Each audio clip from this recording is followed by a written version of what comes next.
तो चलिए एक्सरसाइज 1.2 का तीसरा का दूसरा देखते हैं। इसमें अभाज्य गुणनखंड विधि द्वारा एचसीएफ और एलसीएम ज्ञात करना है।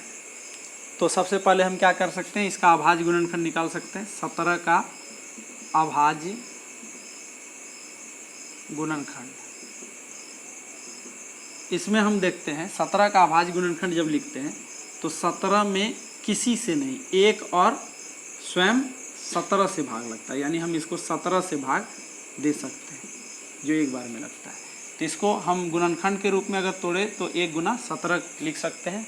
हालांकि यह एक अभाज्य गुणनखंड नहीं है, लेकिन फिर भी जो है इसको इस पद में लिख सकते हैं। उसी तरह 23 का भी अगर हम गुणनखंड करें, 23 का अभाज्य गुणनखंड अगर लिखते हैं, अभाज्य गुणनखंड, तो यह भी जो हो जाएगा 23 में भी सिर्फ 23 से ही भाग लगता है एक बार में, तो इसको भी हम लिख सकते हैं 1 गुना 23। और तथा 29 का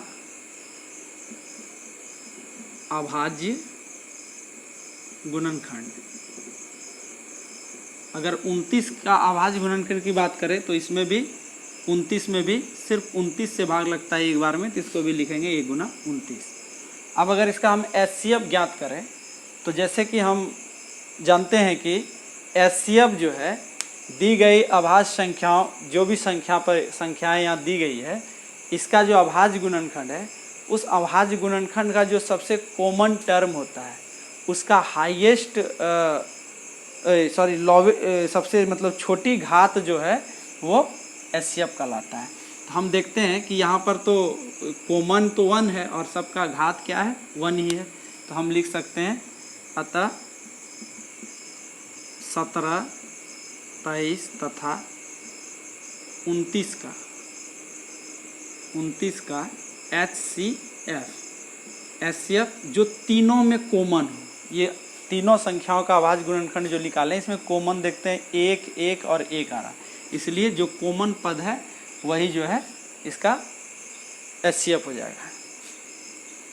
ठीक इसी तरह 17, 23 और 29 का एलसीएम की जब हम बात करते हैं तो जितने भी गुणनखंड हैं सभी का जो हाईएस्ट पावर होगा वो इसका एलसीएम होगा, उसका जो गुणनफल होगा वो एलसीएम हो। तो हाई यहाँ हम देखते हैं कि 17, 23 और 29 आ रहा है सब एक ही बार में, तो इसका एलसीएम हो जाएगा 17, 23 और 29। तो इस तरह हम गुना कर सकते हैं, तो कर सकते हैं 17 तिया 51 के 1 हाथ मेरा 5 और 17 दूना 34 और 5 39 और फिर 29।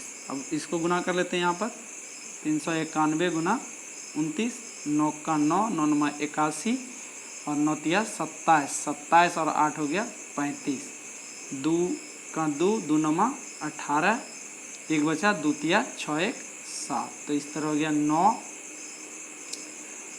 3, 8 5 13 और ये हो गया 7 3 10 1 11। इस तरह इसका एलसीएम जो आएगा वो कितना आ जाएगा 11,339।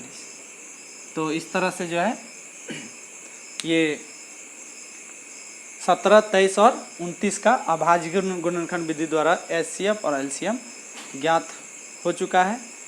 तो मैं आशा करता हूँ कि यह क्वेश्चन का जो हल है ये आप सबों को अच्छी तरह से समझ में आई होगी। चलिए देखते हैं इसका अगला प्रश्न क्या है।